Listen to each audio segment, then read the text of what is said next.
പൗളിയൻ ലേഖന പഠന പരമ്പരയിലേക്ക് ഏവർക്കും സ്വാഗതം. ഇന്ന് നമ്മൾ എടുക്കാൻ പോകുന്നത് വിശുദ്ധ പൗലോസ് ലീഗ കൊളോസസ്കാർക്ക് എഴുതിയ ലേഖനമാണ്. പ്രിയപ്പെട്ട സഹോദരങ്ങളെ, ഈ ഒരു ലേഖനം പൗലോസ് ലീഗയുടെ ലേഖനങ്ങളിലെ ഒരു നിധിയാണ്. ചെറിയ ലേഖനമാണ്, പക്ഷേ അതിലൂടെ പറയുന്ന കാര്യങ്ങൾ അത് വലിയൊരു നിധിയാണെന്ന് തന്നെ പറയാം. നമുക്ക് ഈ വചനങ്ങളിലേക്ക് നേരെ തന്നെ കിടക്കാം. 1-ാമത്തെ അധ്യായം 15 മുതലുള്ള തിരുവചനങ്ങൾ യേശു ക്രിസ്തു ആരാണ് എന്ന് പഠിപ്പിക്കുകയാണ്. ഓരോ വാക്കുകളും ശ്രദ്ധിക്കണം, അത്രയും വിലപ്പെട്ടത്. അവൻ അദർശനായ ദൈവത്തിന്റെ പ്രതിരൂപവും എല്ലാ സൃഷ്ടികൾക്കും മുമ്പുള്ള ആദ്യജാതനുമാണ്. ആരാണ് പുത്രൻ തമ്പുരാൻ എന്ന് വളരെ വ്യക്തമായി പറയുക. പിതാവായ ദൈവത്തിന്റെ പ്രതിരൂപമാണ്. അതായത് നമുക്ക് പിതാവായ ദൈവത്തെ കണ്ടുമുട്ടാൻ സാധിക്കുകയില്ല. യോഹന്നാന്റെ സുവിശേഷം 1-ാം അധ്യായം 18-ാമത്തെ വാക്യത്തിൽ ഇപ്രകാരം പറയുന്നുണ്ട്: ദൈവത്തെ ആരും ഒരിക്കലും കണ്ടിട്ടില്ല, പിതാവുമായി ഗാഠബന്ധം പുലർത്തുന്ന ദൈവം തന്നെയായ ഏകജാതനാണ് അവിടുത്തെ വെളിപ്പെടുത്തിയത്. ആ വെളിപ്പെടുത്തൽ എന്ന് പറയുന്നത് പിതാവായ ദൈവം എങ്ങനെയാണോ അങ്ങനെ തന്നെയുള്ള പുത്രന്റെ വെളിപ്പെടുത്തലാണ്. അതുകൊണ്ടാണ് ഫിലിപ്പോസ് യേശുവിനോട് പിതാവിനെ ഞങ്ങൾക്ക് കാണിച്ചു തരിക എന്ന് പറയുമ്പോൾ യേശു പറയുന്ന മറുപടി, ഫിലിപ്പോസ്, ഇത്ര നാളായിട്ടും എൻ്റെ കൂടെ ആയിരുന്നിട്ട് നിനക്ക് അറിഞ്ഞുകൂടെ? എന്നെ കാണുന്നവൻ പിതാവിനെ കാണുന്നു. ഇതിന്റെ എല്ലാം ഒരു ആകെ തുകയാണ് ഇവിടെ പറയുന്നത്. അവൻ അദർശനായ ദൈവത്തിന്റെ പ്രതിരൂപവും എല്ലാ സൃഷ്ടികൾക്കും മുമ്പുള്ള ആദ്യജാതനുമാണ്. എന്താണ് എല്ലാ സൃഷ്ടികൾക്കും മുമ്പുള്ള ആദ്യജാതൻ എന്ന് പറയാൻ കാരണം? അതായത് അവനിലൂടെയാണ് സകലതും സൃഷ്ടിക്കപ്പെട്ടത്. സൃഷ്ടി നടത്തിയിരിക്കുന്നത് പുത്രൻ തമ്പുരാനിലൂടെയാണ്. നമ്മൾ യോഹന്നാന്റെ സുവിശേഷം 1-ാം അധ്യായത്തിൽ പറഞ്ഞതുപോലെ, ആദിയിൽ വചനം ഉണ്ടായിരുന്നു, വചനം ദൈവത്തിലൂടെയായിരുന്നു, വചനം ദൈവമായിരുന്നു, അവനിലൂടെ സകലതും സൃഷ്ടിക്കപ്പെട്ടു, ഒന്നും അവനെ കൂടാതെ ഉണ്ടായിട്ടില്ല. അപ്പോൾ പിതാവിന് ജനിച്ച പുത്രൻ തമ്പുരാൻ. എന്നാൽ പുത്രൻ തമ്പുരാൻ സൃഷ്ടിയല്ല, സൃഷ്ടാവ് തന്നെയാണ്. ജനിച്ചവനും എന്നാൽ സൃഷ്ടിക്കപ്പെടാത്തവനുമായവൻ, അതാണ് ആദ്യജാതൻ. ആദ്യജാതനായ ഈശോ മിശിഹ, അതായത് പുത്രൻ തമ്പുരാൻ, സകലതും സൃഷ്ടിച്ചിരിക്കുകയാണ്. അതുകൊണ്ടാണ് സകല സൃഷ്ടികൾക്ക് മുമ്പുള്ള ആദ്യജാതൻ എന്ന് പറയുന്നത്. പിതാവിൽ നിന്ന് ജനിച്ചവനാണ്, എന്നാൽ സൃഷ്ടികർമ്മം ആരംഭിച്ചിട്ടുമില്ല. സൃഷ്ടിയിൽ മുമ്പുള്ളവനാണ്. പിതാവിന് ജനിച്ചവനാണെങ്കിലും ദൈവമാണ്. അതുപോലെ തന്നെ സൃഷ്ടിക്ക് ഉപരിയായതുകൊണ്ട് സൃഷ്ടാവുമാണ്. അതാണ് പ്രത്യേകത. സൃഷ്ടിയല്ല, ജനിച്ചവനാണ്, സൃഷ്ടാവാണ്, ആദ്യജാതനാണ്, പുത്രൻ തമ്പുരാനാണ്. അതാണ് പുത്രൻ എന്ന് പറയാനുള്ള കാരണം. പിതാവും പുത്രനും എന്ന് പറയുമ്പോൾ പുത്രൻ എന്ന് പറയാൻ കാരണം ഇതാണ്. അപ്പൊ നമ്മൾ ജനിച്ചു എന്ന് പറയുമ്പോൾ, പിതാവിന് ജനിച്ചതാണ് പുത്രൻ എന്ന് പറയുമ്പോൾ, പിതാവിന്റെ മകനാകുമ്പോൾ പിതാവിനേക്കാൾ പ്രായം കുറഞ്ഞവനല്ലേ പുത്രൻ എന്ന് നമ്മൾ ചിന്തിക്കും. എന്നാൽ അങ്ങനെയല്ല.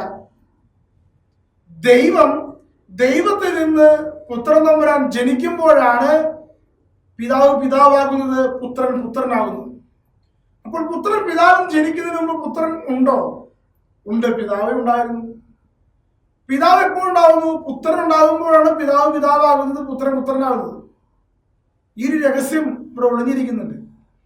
അപ്പോൾ പരിശുദ്ധ തൃത്വത്തിന്റെ 2-ാമത്തെ ഉപസ്ഥിതിയെ, ആളത്വത്തെ ആണ് ഇവിടെ വളരെ വ്യക്തമായി പറയുന്നത്. അവൻ എല്ലാ സൃഷ്ടികൾക്ക് മുമ്പുള്ള ആദ്യജാതനാണ്. അടുത്ത വചനം കേൾക്കണമേ. കാരണം അവനിൽ സ്വർഗവും ഭൂമിയിലുമുള്ള ദൃശ്യവും അദൃശ്യവുമായ എല്ലാ വസ്തുക്കളും സൃഷ്ടിക്കപ്പെട്ടു. ഭൂമിയിലുള്ളത് മാത്രമല്ല, സ്വർഗത്തിലുള്ളതും സൃഷ്ടിക്കപ്പെട്ടത് അവനിലൂടെയാണ്, പുത്രൻ തമ്പുരാനിലൂടെയാണ്. സൃഷ്ടികർമ്മം ആരംഭിക്കുന്നത് പിതാവിൽ നിന്ന് പുത്രനിലൂടെ പരിശുദ്ധാത്മാവിൽ. അതാണ് പ്രത്യേകത. അപ്പോൾ സ്വർഗം സൃഷ്ടിക്കപ്പെട്ടതും ഭൂമി സൃഷ്ടിക്കപ്പെട്ടതും പുത്രൻ തമ്പുരാനിലൂടെയാണ്. അവസ്ഥ വെളിപ്പെടുത്തി പറയുക. അടുത്ത വചനം കേൾക്കണമേ. സിംഹാസനങ്ങളോ ആധിപത്യങ്ങളോ ശക്തികളോ അധികാരങ്ങളോ എന്തുമാകട്ടെ, എല്ലാം അവനിലൂടെയും അവന് വേണ്ടിയുമാണ് സൃഷ്ടിക്കപ്പെട്ടത്. എന്തിനാണ് ഈ സൃഷ്ടികർമ്മം നടന്നിരിക്കുന്നത്? എല്ലാം പിതാവായ ദൈവം പുത്രനിലൂടെ പുത്രന് വേണ്ടി സൃഷ്ടിച്ചതാണ്. സകലതും, അധികാരങ്ങളും ആധിപത്യങ്ങളും ശക്തികളും എല്ലാം. അതാണ് പുത്രൻ തമ്പുരാൻ, അതായത് യേശുക്രിസ്തു എന്ന അർത്ഥത്തിലേക്കല്ല, അനാദിയിലെയുള്ള പിതാവും പുത്രനും പരിശുദ്ധാത്മാവുമായ തൃത്യേക ദൈവത്തിലെ പുത്രൻ തമ്പുരാൻ ആരാണെന്ന് വളരെ ഡയറക്റ്റായിട്ട് പറയുക. ആ പുത്രൻ തമ്പുരാനാണ്, വചനമാണ് മാംസമായി മനുഷ്യനായി യേശുക്രിസ്തുവായി കടന്നു വരുന്നത്. അപ്പോൾ യേശുക്രിസ്തുവിന്റെ അനാദിയിലുള്ള സ്വഭാവം എന്തെന്ന് പൗലോസ് മനോഹരമായിട്ട് എഴുതിയിടുകയാണ്. അടുത്ത വചനമേ, അവനാണ് എല്ലാറ്റിനും മുമ്പുള്ളവൻ, അവനിൽ സമസ്തവും സ്ഥിതി ചെയ്യുന്നു, അവൻ സഭയാകുന്ന ശരീരത്തിന്റെ ശിരസ്സാണ്, അവൻ എല്ലാറ്റിന്റെയും ആരംഭവും മരിച്ചവരിൽ നിന്നുള്ള ആദ്യജാതനുമാണ്. എല്ലാറ്റിനും മുമ്പുള്ളവൻ, അവൻ മനുഷ്യനായി ജനിച്ചപ്പോൾ സഭയുടെ ശിരസ്സായി. ക്രിസ്തു, യേശു ക്രിസ്തു ആരാണെന്ന് വ്യക്തമായി അതിൻ്റെ ദൈവശാസ്ത്രപരമായ രീതിയിൽ പൗലോസ് ശ്ലീഹ അടിവരയിട്ട് പറഞ്ഞു പഠിപ്പിക്കുന്ന രംഗമാണ് നമ്മൾ ഈ വചനഭാഗങ്ങളിലൂടെ കാണുന്നത്. ഇങ്ങനെ എല്ലാ കാര്യങ്ങളും അവൻ പ്രഥമസ്ഥാനീയനായി, എന്തെന്നാൽ അവനിൽ സർവസമ്പൂർണതയും നിവസിക്കണമെന്നും ദൈവം തിരുമനസ്സായി. സ്വർഗത്തിലും ഭൂമിയിലുമുള്ള എല്ലാ വസ്തുക്കളെയും അവനിലൂടെ അവിടുന്ന് തന്നോട് അനുരഞ്ജിപ്പിക്കുകയും അവൻ കുരിശിൽ ചിന്തിയ രക്തം വഴി സമാധാനം സ്ഥാപിക്കുകയും ചെയ്തു. എന്താണ് ഈ വചനത്തിന്റെ അർത്ഥം എന്ന് പറയുന്നത്? അപ്പോൾ സൃഷ്ടികർമ്മം നടത്തിയിരിക്കുന്നത് എങ്ങനെയാ? സ്വർഗത്തിലുള്ളതും ഭൂമിയിലുള്ളതും. പിതാവിൽ നിന്ന് പുത്രനിലൂടെ പുത്രന് വേണ്ടി പരിശുദ്ധാത്മാവിൽ സൃഷ്ടിക്കപ്പെട്ടതാണ് സ്വർഗവും ഭൂമിയും. എന്നാൽ ഇതില് പാപം കടന്നു വന്നപ്പോൾ ഭൂമി സ്വർഗത്തിൽ നിന്ന് വിട്ടുപോയി. അതായത് ഭൂമി താഴേക്ക് മാറിപ്പോയിരിക്കുന്നു, സ്വർഗം ഉയർന്നു നിൽക്കുന്നു. അപ്പോൾ ഇവിടെ എന്ത് സംഭവിക്കണം? സ്വർഗവും ഭൂമിയും അനുരഞ്ജിപ്പിക്കണം. സ്വർഗവും ഭൂമിയും ഒരേ തട്ടിലേക്ക് കൊണ്ടുവരണം. അത് ആര് ചെയ്യണം? ആർക്കു വേണ്ടിയാണോ സൃഷ്ടിക്കപ്പെട്ടത്, ആരിലൂടെയാണോ സൃഷ്ടിക്കപ്പെട്ടത്, അവൻ തന്നെ ഇറങ്ങി വരണം. പുത്രൻ തമ്പുരാൻ, ദൈവമായവൻ മനുഷ്യനായി ഇറങ്ങി വന്ന് കുരിശിൽ രക്തം ചിന്തി ഭൂമിയെ സ്വർഗവുമായി അനുരഞ്ജിപ്പിച്ചു. ഇതാണ് യേശു ക്രിസ്തു കുരിശിൽ ചെയ്ത ദൈവിക പ്രവൃത്തി എന്ന് പറയുന്നു. ഇപ്പോൾ ഭൂമിയിൽ പാപമുണ്ടെങ്കിലും ആ പാപത്തിന് തുല്യമായ ഒരു സഹനം അത് യേശു ക്രിസ്തുവിൽ ഉള്ളത് കൊണ്ട് ഭൂമിയും സ്വർഗവും കൂടി ഇതാ ഒന്നാക്കപ്പെട്ടിരിക്കുന്നു. ഈ ഒരു രഹസ്യമാണ് തിരുവചനങ്ങളിലൂടെ കൊളോസസ് ലേഖനത്തിൽ പൗലോസ് എഴുതി വെച്ചിരിക്കുന്നത്. അതുകൊണ്ടാണ് ഞാൻ പറഞ്ഞത്, ഈ ഒരു അധ്യായമുണ്ടല്ലോ, ഈ ലേഖനമുണ്ടല്ലോ, അത് വലിയൊരു നിധിയാണ്. നമുക്ക് ദൈവത്തെ മനസ്സിലാക്കുവാൻ പറ്റിയ വലിയൊരു നിധി. തുടർന്ന് പൗലോസ് വിശ്വാസത്തിന്റെ സ്ഥിരതയോടെ നാം നിൽക്കേണ്ടതിനെ പറ്റി പറയുക. ആ സഹനങ്ങളിലും വേദനകളിലും പ്രശ്നങ്ങളിലും സന്തോഷത്തിലും ആനന്ദത്തിലും എല്ലാം വിശ്വാസം അതിന്റെ സ്ഥിരതയോടെ നിൽക്കണം. കാരണം നമ്മൾ ആർക്കു വേണ്ടി ആരിലൂടെ ആണ് രക്ഷിക്കപ്പെട്ടതെന്നുള്ള വളരെ മനോഹരമായി പൗലോസ് ഇത് പറഞ്ഞു വെച്ചിരിക്കുക. അടുത്ത ഒരു വചനഭാഗം പലർക്കും കൺഫ്യൂഷൻ ഉണ്ടാക്കുന്ന ഒരു വചനഭാഗമാണ്. അതാണ് ഞാൻ പറയാൻ പോകുന്നത്. 24-ാമത്തെ വചനം, നിങ്ങളെ പ്രതിയുള്ള പീഡകളിൽ ഞാൻ സന്തോഷിക്കുന്നു, സഭയാകുന്ന തന്റെ ശരീരത്തെ പ്രതി ക്രിസ്തുവിന് സഹിക്കേണ്ടി വന്ന പീഡകളുടെ കുറവ് എന്റെ ശരീരത്തിൽ ഞാൻ നികത്തുന്നു. ഇത് വായിക്കുമ്പോൾ നമുക്ക് ആകെ സംശയം, എന്താണ് ഈ പറയുന്നത്? യേശു ക്രിസ്തു കുരിശിൽ തൂങ്ങി മരിച്ചതിൽ സഹനത്തിൽ എന്തെങ്കിലും കുറവുണ്ട്? ആ കുറവാണോ പൗലോസ് ലീഗ തന്റെ പീഡകളിൽ അനുഭവിക്കുന്നത്? പ്രിയപ്പെട്ട സഹോദരങ്ങളെ, വിശുദ്ധ പൗലോസ് ലീഗ എന്താണ് ഈ കുറവ് നികത്തി എന്ന് പറയുന്നത് എന്ന് നമുക്ക് പഠിക്കാം. ആ വചനം ഒരിക്കൽ കൂടി പറയുകയാണ്, സഭയാകുന്ന തന്റെ ശരീരത്തെ പ്രതി ക്രിസ്തുവിന് സഹിക്കേണ്ടി വന്ന പീഡകളുടെ കുറവ് എന്റെ ശരീരത്തിൽ ഞാൻ നികത്തുന്നു. യഥാർത്ഥത്തില് യേശുക്രിസ്തുവിന്റെ സഹനത്തില് ഒരു കുറവുമില്ല.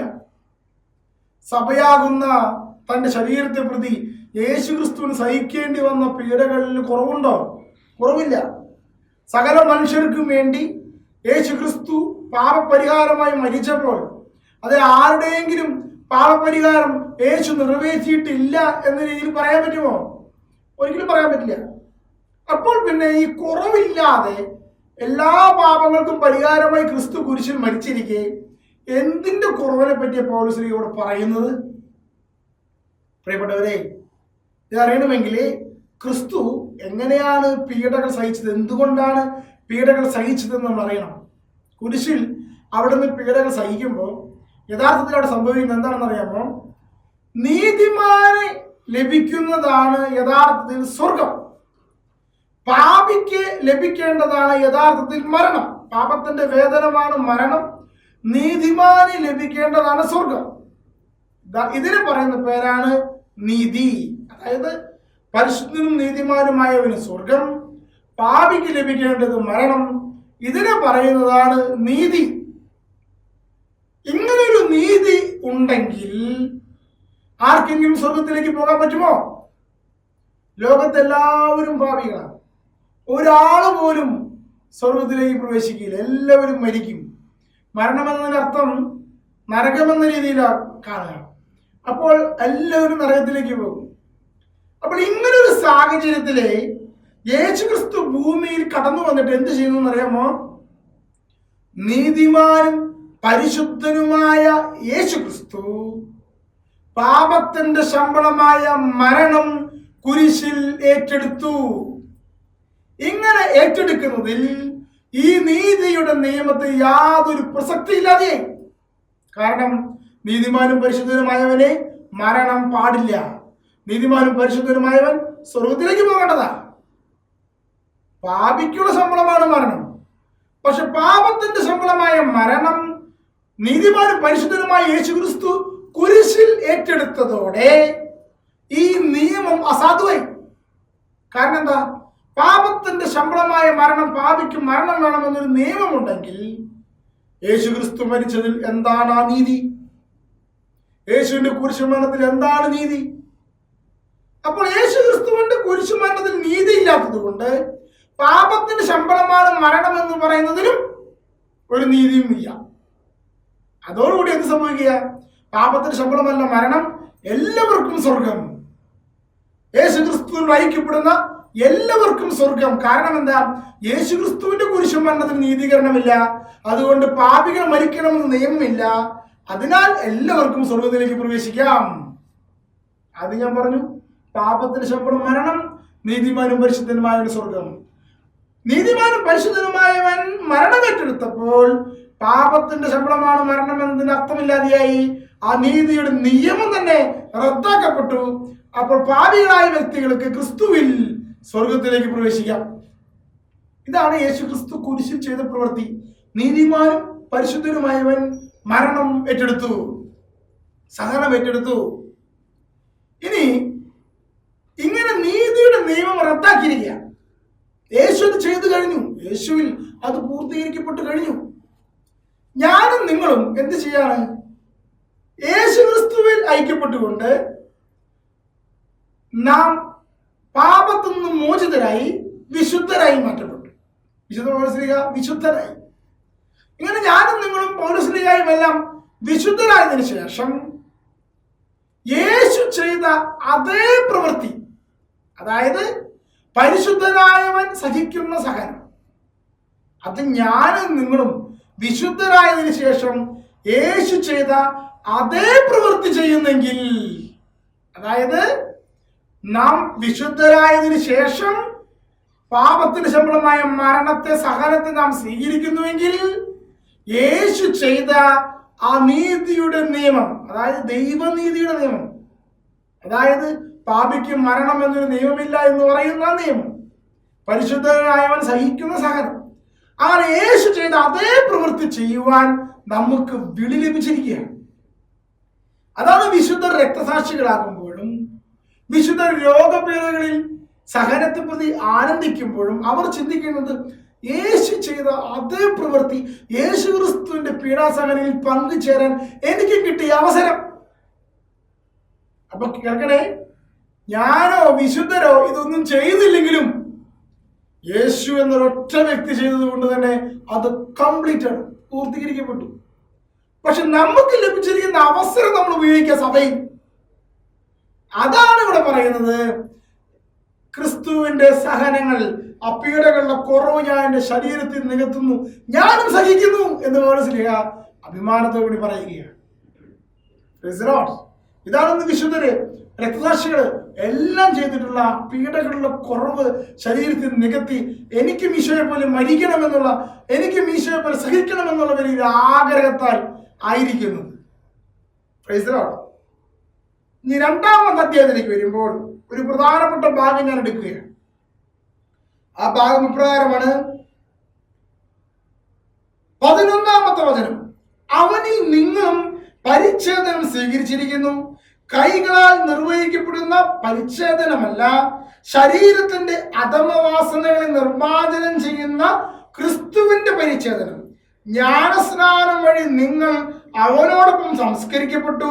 മരിച്ചവരിൽ നിന്ന് അവൻ ഉയർപ്പിച്ച ദൈവത്തിന്റെ പ്രവർത്തനത്തിലുള്ള വിശ്വാസം വഴി നിങ്ങൾ അവനോടുകൂടെ ഉയർപ്പിക്കപ്പെടുകയും ചെയ്തിരിക്കുന്നു. പൗലോസ്ലീഹ നാം സ്വീകരിക്കുന്ന മാമോദീസായെ പരിച്ഛേദനവുമായി കമ്പയർ ചെയ്തുകൊണ്ട് സംസാരിക്കുന്ന ഒരു ഭാഗമാണ്. പലപ്പോഴും ആളുകൾ ചോദിക്കാറുണ്ട്, ശിശു മാമോദീസ അത് വാലിഡ് ആണോ, ശിശുക്കൾക്ക് മാമോദീസ കൊടുക്കാമോ എന്നുള്ള കാര്യം. ഇവിടെ ശ്രദ്ധിക്കണേ, പരിച്ഛേദനം എന്ന യഹൂദ പാരമ്പര്യത്തിന്റെ പൂർത്തീകരണമാണ് മാമോദീസയിൽ നടന്നിരിക്കുന്നത് എന്നാണ് പൗലോസ്ലീഹ ഇവിടെ പറയുന്നത്, ഈ വചനഭാഗങ്ങളിലൂടെ പറയുന്നത്. പരിച്ഛേദനം ശരീരത്തിൻ്റെതാണെങ്കിൽ അങ്ങനെ മുറിച്ചു മാറ്റപ്പെടുകയാണ് പരിച്ഛേദനത്തിൽ സംഭവിക്കുന്നതെങ്കിൽ, ഇവിടെ ഇതാ മാമോദീസ വഴി നമ്മുടെ അധമവാസനകളെ ഇതാ ആത്മാവിൽ നിന്ന് മുറിച്ചു മാറ്റിയിരിക്കുകയാണ്. ഇങ്ങനെ പരിച്ഛേദനത്തെ പരിച്ഛേദനത്തിന്റെ പൂർത്തീകരണമായി മാമോദീസയെ കമ്പയർ ചെയ്തുകൊണ്ട് മാമോദീസയുടെ പ്രാധാന്യത്തെ കുറിച്ച് പൗലോസ് പഠിപ്പിക്കുകയാണ്. പ്രിയപ്പെട്ട സഹോദരങ്ങളെ ശ്രദ്ധിക്കണേ, എന്താണ് പ്രത്യേകത അറിയാമോ? ഒരു വ്യക്തി പരിച്ഛേദനം ചെയ്യപ്പെടുന്നത് 8-ാം ദിവസമാണ്, ജനിച്ചിട്ട് 8-ാം ദിവസം. അതുകൊണ്ടാണ് നമ്മുടെ സഭയിൽ അധികാരങ്ങളിലെല്ലാം 8-ാം ദിവസം തന്നെ കുഞ്ഞിന് മാമോദീസ കൊടുത്തിരുന്നു. ഇന്നാണ് പ്രസവ ശുശ്രൂഷ എല്ലാം കഴിഞ്ഞ് 90-ന് മാമോദീസ കൊടുക്കുന്ന രീതിയിലേക്കൊക്കെ മാറി വന്നത്. ആദ്യകാലങ്ങളിലൊക്കെ 8-ാം ദിവസം മാമോദീസ കൊടുത്തിരുന്നു. എൻ്റെ മാമോദീസ 8-ാം ദിവസമാണ് രേഖപ്പെടുത്തിയിരിക്കുന്നത്. അപ്പോൾ ഇത് ആദ്യകാലങ്ങളിലുള്ള വലിയൊരു പാരമ്പര്യമാണ് 8-ാം ദിവസത്തിലുള്ള മാമോദീസ. എന്താ കാരണം? 8-ാം ദിവസത്തിലാണ് പരിച്ഛേദനം ചെയ്യുന്നത്. അതുകൊണ്ട് 8-ാം ദിവസം മാമോദീസ കൊടുക്കുന്നു. പരിച്ഛേദനവും മാമോദീസയും ഒരുപോലെ പരിച്ഛേദനത്തിന്റെ പൂർത്തീകരണമായി മാമോദീസയെ കാണുകയാണ്. അതുകൊണ്ടാണ് ശിശു മാമോദീസയുടെ വാലിഡിറ്റി നമ്മൾ പ്രത്യേകമായി സഭയിൽ ശിശുക്കൾക്ക് മാമോദീസ കൊടുക്കുന്നത്. പ്രിയപ്പെട്ട സഹോദരങ്ങളെ, 1-2 അധ്യായത്തിലെ വലിയ നിധികളെയാണ് നമ്മളിവിടെ കണ്ടുകൊണ്ടിരിക്കുന്നത്. അടുത്ത ഭാഗം പറയുകയാണ്, 16-ാമത്തെ വാക്യം, ഭക്ഷണ പാനീയങ്ങളുടെ കാര്യത്തിൽ ആരും നിങ്ങളെ കുറ്റപ്പെടുത്താതിരിക്കട്ടെ, അതുപോലെ തന്നെ ഉത്സവങ്ങളുടെയും അമാവാസ്യയുടെയും സാപത്തിന്റെയും ആചരണത്തിലും. ഇവിടെ കൊളോസ്സോസ് സഭയിലെ അവിടേക്ക് കടന്നു വന്ന യഹൂദർ പൗലോസിനോട് ശുശ്രൂഷ നടത്തിയതിനു ശേഷം പോയി. അപ്പോൾ യഹൂദന്മാർ വന്ന് കുറെ കാര്യങ്ങൾ അങ്ങോട്ട് പഠിപ്പിക്കുക, യഹൂദ നിയമങ്ങൾ കുറെ പഠിപ്പിക്കുക, സാപത്ത് ആചരിക്കുന്നതിനെ പറ്റി, അതുമല്ലെങ്കിൽ അവരുടെ അമാവാസ്യ ആചരിക്കുന്നതിനെ പറ്റി. അപ്പൊ അതിന് എതിരെ എഴുതിയുള്ള കത്താണിത്. അപ്പോൾ ഇങ്ങനെ നിങ്ങൾ ഈ ലോകത്തിന്റെ ചില കാര്യങ്ങളും ദിവസങ്ങളും ആചരണം കൊണ്ട് നടക്കരുത്. അതിനൊന്നും അല്ല ക്രൈസ്തവ സുവിശേഷം ഇരിക്കുന്നതെന്ന് പറയുക. പ്രത്യേകമായി ഈ കാലഘട്ടത്തിൽ നമ്മൾ ശ്രദ്ധിക്കേണ്ട മറ്റൊരു ഭാഗം ഈ വചനഭാഗത്ത് തന്നെയുണ്ട്. ഞാനത് വായിക്കാം. 21-ാമത്തെ വാക്യം, 2-ാം അധ്യായം 21-ാമത്തെ വാക്യം, സ്പർശിക്കരുത്, രുചിക്കരുത്, കൈകാര്യം ചെയ്യരുത് എന്നീ നിബന്ധനകൾക്ക് നിങ്ങൾ വിധേയരാകുന്നത് എന്തിനെ? ഉപയോഗിക്കുമ്പോൾ നശിച്ചു പോകുന്നതിനെ പറ്റിയുള്ള ഈ നിബന്ധനകൾ ഇവ വെറും മാനുഷികമായ ഉപദേശങ്ങളും സിദ്ധാന്തങ്ങളും അനുസരിച്ചുള്ളവയാണ്. തീവ്രമായ ഭക്തിയും ആത്മനിന്ദയും ആത്മപീഡനവും പ്രോത്സാഹിപ്പിക്കുന്നതിനാൽ വിജ്ഞാനത്തിന്റെ പ്രതീതി ഇവയിൽ അനുഭവപ്പെടും. എന്നാൽ ജഡാഭിലാഷങ്ങളെ നിയന്ത്രിക്കുന്ന കാര്യത്തിൽ ഇവയ്ക്ക് യാതൊരു മൂല്യവുമില്ല. എന്താണ് ഈ പറയുന്നതിന്റെ അർത്ഥം? ഇന്ന് പലരും ചെയ്യുന്ന ഒരു പ്രത്യേകതയാണ്, ശ്രദ്ധിക്കണേ, അതായത് കുറേയധികം അനുഷ്ഠാനങ്ങൾ ചെയ്തു കൂട്ടുന്നു. ഈ അനുഷ്ഠാനങ്ങളെല്ലാം കാണുമ്പോൾ വലിയ ആത്മനിന്ദയും ആത്മപീഡനവുമായി കാണാം. അപ്പൊ ഇതൊക്കെ ചെയ്തു കൂട്ടുമ്പോൾ കരുതുകയാണ് ഞാൻ എന്തോ ദൈവികമായി അടുത്തുപോയി എന്ന്. വിജ്ഞാനത്തിന് പ്രതീതി ജനിപ്പിക്കും. എന്നാൽ അതുകൊണ്ട് ജഡാഭിലാഷങ്ങളെ നീക്കം ചെയ്യുന്നതിന് ഒരു കാര്യമില്ല. പ്രത്യേകിച്ച് നമ്മൾ നോമ്പുകാലത്തിലായിരിക്കുമ്പോൾ ശ്രദ്ധിക്കേണ്ട ഏറ്റവും വലിയ കാര്യം, പലരുടെയും വിചാരം ഞാൻ ചെയ്യുന്ന ക്ലേശകരമായ സഹനപൂർണമായ ഈ പ്രവൃത്തികൾ വഴി എനിക്ക് രക്ഷ കിട്ടുമെന്ന. അങ്ങനെ കിട്ടുകയില്ല. നമ്മൾ ഈ കാലഘട്ടങ്ങളിലെല്ലാം മല കയറുന്നവരാണ്. ഈ മല കയറുമ്പോൾ ഞാൻ ചെയ്യുന്ന ഈ മല കയറുന്ന ഈ പ്രവൃത്തി, ചെരുപ്പിടാതെ ഞാൻ കയറുന്നു, അല്ലെങ്കിൽ ഞാൻ മറ്റു വലിയ ഭാരമേറിയ കുരിശെടുത്തുകൊണ്ട് കയറുന്നു, അതുമല്ലെങ്കിൽ ഞാൻ മുട്ടിന്മേൽ ഇഴഞ്ഞു കയറുന്നു, ഇങ്ങനെയുള്ള ആത്മനിന്ദയും ആത്മപീഡനവും ഉണ്ടാക്കുന്ന ഈ ഒരു പ്രവൃത്തി ചെയ്യുന്നത് വഴി എനിക്കെന്തോ കിട്ടും എന്നുള്ള വിജ്ഞാനത്തിന്റെ പ്രതീതിയുള്ള, ശ്രദ്ധിക്കണേ. അതുപോലെ തന്നെ ഞാൻ ഇറച്ചിയും മീനും കഴിക്കില്ല, വെജിറ്റബിൾ മാത്രമേ കഴിക്കുള്ളൂ, ഞാൻ ഇത്ര ദിവസം ഉപവാസം എടുക്കുന്നു, സ്പർശിക്കുന്നില്ല, കുടിക്കുന്നില്ല, കഴിക്കുന്നില്ല എന്നുള്ള രീതിയിലുള്ള കുറേയധികം ശാരീരികമായ പ്രവൃത്തികൾ. ഈ പ്രവൃത്തികളിലൂടെ രക്ഷ കിട്ടുമെന്ന് വിചാരിക്കുന്നുണ്ടെങ്കിൽ മനസ്സിലാക്കിക്കൊള്ളുക, നിങ്ങളുടെ ജഡികമായ അഭിലാഷങ്ങളെ നിഹനിക്കുന്നതിന് ഇവയ്ക്കൊന്നും സാധിക്കില്ല. നമ്മുടെ കോപത്തെ നിയന്ത്രിക്കുവാൻ, നമ്മുടെ മറ്റു ആത്മീയ കുറവുകളെ പരിഹരിക്കുവാൻ, കാമാസക്തിയെ നിയന്ത്രിക്കുവാൻ, വെറുപ്പിനെ നിയന്ത്രിക്കുവാൻ ഇങ്ങനെയുള്ള ഒരു ത്യാഗപ്രവൃത്തി കൊണ്ടും സാധ്യമല്ല. പലരും ഈ ത്യാഗപ്രവൃത്തികൾ കാരണം ചെയ്യുന്നത് മൂലം പെസഹ ഞായറാഴ്ച പോലും കുർബാനയ്ക്ക് പോകാതെ പോകുന്ന ആളുകളുണ്ട്, ത്യാഗപ്രവൃത്തി ചെയ്യുന്ന ആളുകളുണ്ട്. അവരുടെയൊക്കെ വിചാരം കുദാശകളൊക്കെ വലുതാണ് ഇങ്ങനെയുള്ള ത്യാഗപ്രവൃത്തികളെന്നാണ്. നഗ്നപാതരായി വലിയൊരു കുരിശുമെടുത്ത് മല കയറി കഴിഞ്ഞാൽ രക്ഷ കിട്ടുമെന്ന് തെറ്റിദ്ധാരണയാണ്. പ്രിയപ്പെട്ട സഹോദരങ്ങളെ, ഞാൻ ആദ്യമേ പറഞ്ഞു എന്തിനാണ് ഈ ത്യാഗപ്രവർത്തികൾ ചെയ്യേണ്ടത്? ക്രിസ്തുവിന്റെ സഹനത്തോട് പങ്കുചേരാനായിട്ട് ഈ ത്യാഗപ്രവൃത്തികൾ അനുഷ്ഠിക്കുന്നത് നല്ലതാണ്. നമ്മുടെ സഭയിൽ തീർത്ഥാടനങ്ങളും ഇങ്ങനെയുള്ള പ്രവൃത്തികളും ഉള്ളത് ക്രിസ്തുവിന്റെ സഹനങ്ങളോട് പങ്കുചേരാനുള്ള നമ്മുടെ ത്യാഗപ്രവൃത്തികൾ സ്വീകരിക്കാൻ വേണ്ടിയിട്ടാണ്. അതല്ലാതെ നമ്മുടെ രക്ഷയ്ക്കോ നമ്മുടെ ജഡികമായ താല്പര്യങ്ങൾ കുറയ്ക്കുന്നതിനോ ഒന്നും ഈ പ്രവൃത്തികൾ കൊണ്ട് ഒരു ഉപകാരമില്ല. ഇപ്പൊ നമ്മളിത് ചെയ്യണോ വേണ്ടയോ?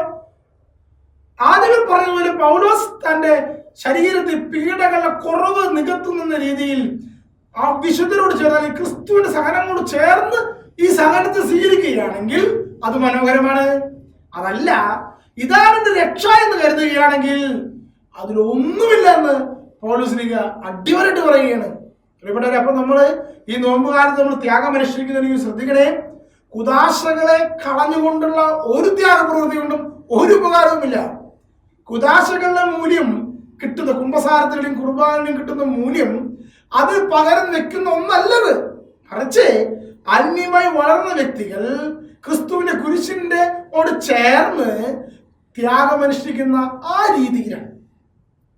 അപ്പൊ ഇത് ഈ വ്യൂ പോയിന്റിൽ മനസ്സിലാക്കിയില്ലെങ്കിൽ പൗലോസ്ലീഹ ഇവിടെ ശാസിക്കുന്ന ആ ശാസന ഏറ്റുവാങ്ങാൻ നമ്മളും ബാധ്യസ്ഥരാകും. പ്രിയപ്പെട്ട സഹോദരങ്ങളെ, 1-2 അധ്യായത്തിലൂടെ ക്രൈസ്തവ ജീവിതത്തിന്റെ വലിയ വലിയ നിധികളാണ് പറഞ്ഞു പോയത്. ദൈവം നമ്മെ അനുഗ്രഹിക്കട്ടെ. ആമേൻ.